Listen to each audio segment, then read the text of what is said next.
She does not rush when the door closes. The room settles, and the road outside hums like a low animal.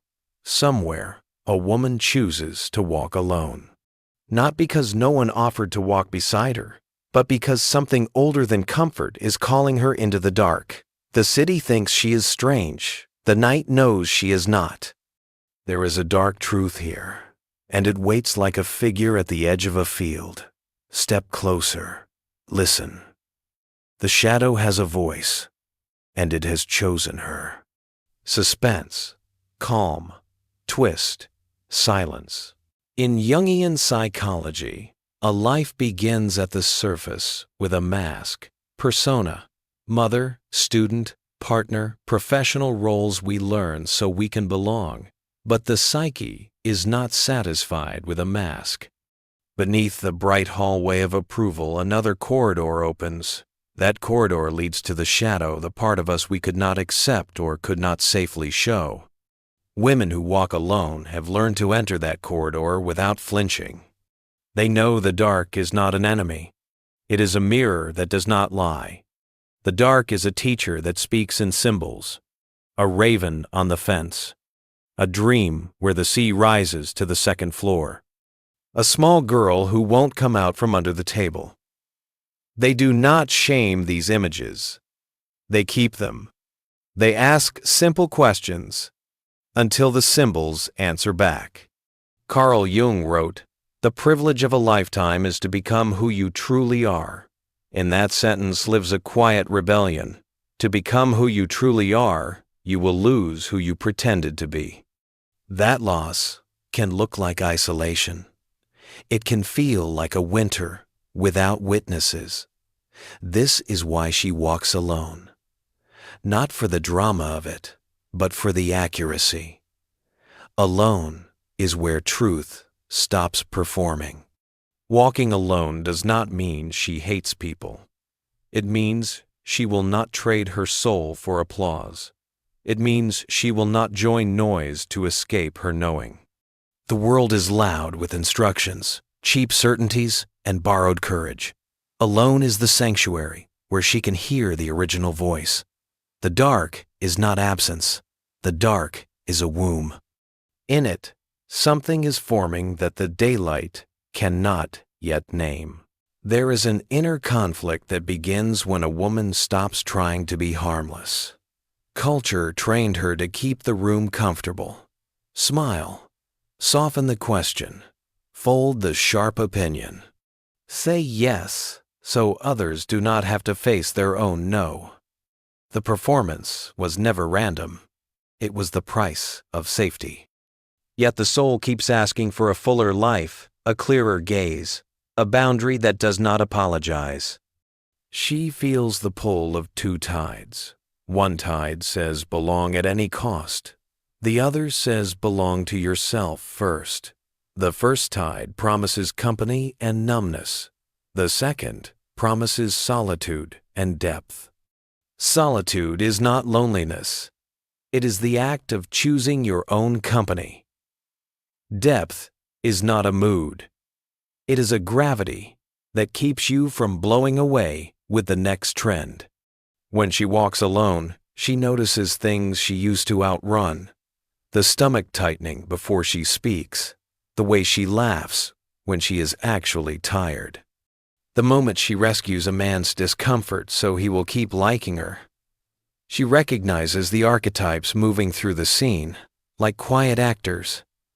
The mother who serves, even when she is empty.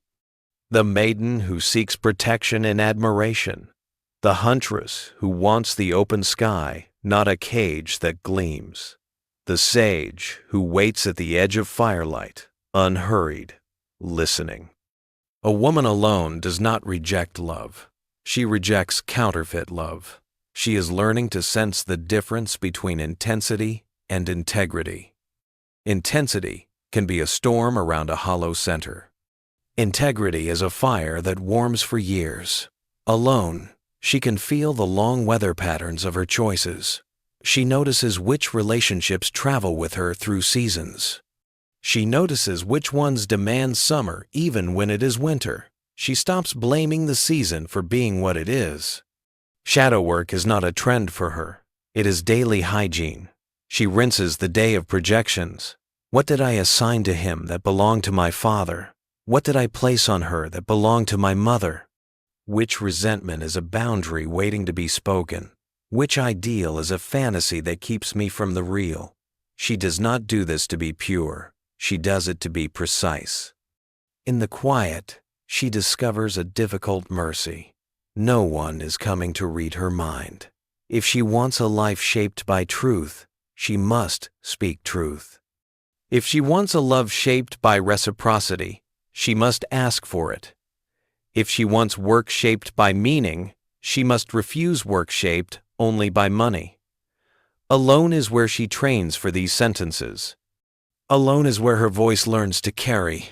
Here is the uncomfortable realization, the dark truth under the title. Some people prefer you wounded because your wounds make their world easier to manage. A woman who walks alone threatens the economies of flattery and control. If she stops performing, whose comfort will collapse? If she stops apologizing for existing, which scripts will tear? The shadow is not only personal, it is cultural. Whole systems reward female compliance and punish female clarity.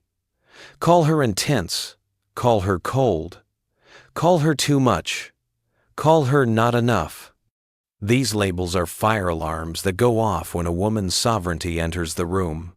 She hears the alarms now. She does not run toward the sprinkler system.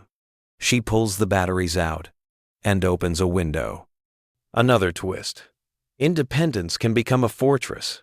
Alone becomes a vow that no one earned and no one can break. The huntress turns the forest into a courtroom and love into suspicion. The maiden grows a spine of iron but forgets the softness of her hands. The queen sits at the table with crowns she will not share. The sage retreats so far into books that her body forgets sunlight. The shadow loves extremes because extremes keep us from the middle path. The middle path is where intimacy lives. She realizes the cost of a fortress. No arrows get in, but no fruit gets out. If she wants to love without disappearing, she will need a different architecture. Something like a monastery with doors. A space where silence is honored and guests are welcome. Boundaries are not walls. They are doors that were finally labeled. Alone is not a sentence. It is a season that teaches which doors must be locked, which doors must be opened, and which doors must be rebuilt from better wood. The awakening is not an explosion. It is a steadying. She begins to live by simple vows that feel like the spine she longed for. A vow to the body. I will not betray you for approval. You tell the truth first. If you tighten, I pause. If you ache, I listen. If you glow, I lean in. A vow to the mind. You are a brilliant servant and a clumsy tyrant. You can analyze, but you cannot love. You may offer maps, but you cannot decide where the river goes. I will think clearly, and I will not let thinking replace knowing. A vow to the soul. You chose this time and this skin. We will not bargain with destiny. We will meet it. She practices small rituals that make the road friendly. Morning light on her face before her phone. A mug that reminds her that warmth counts as prayer. 3 tasks only, or none at all, on the day the heart wants a bigger horizon. She leaves a chair by the window as a sanctuary where she can sit and speak to life without pretending. She learns the difference between privacy and secrecy. Privacy says, I have a center and I guard it. Secrecy says, I have a wound and I hide it. Privacy protects intimacy. Secrecy poisons it. When she meets someone who can hold both, she lets them see her library card to the dark, not the whole library, just a room at a time. Trust is paced, not announced. Her language changes. She stops saying always and never. She stops diagnosing herself with the cruel names she inherited. She starts using verbs that do not erase her agency. I choose. I withdraw. I offer. I refuse. I rest. She understands that refusal is not harshness when it protects sacred energy.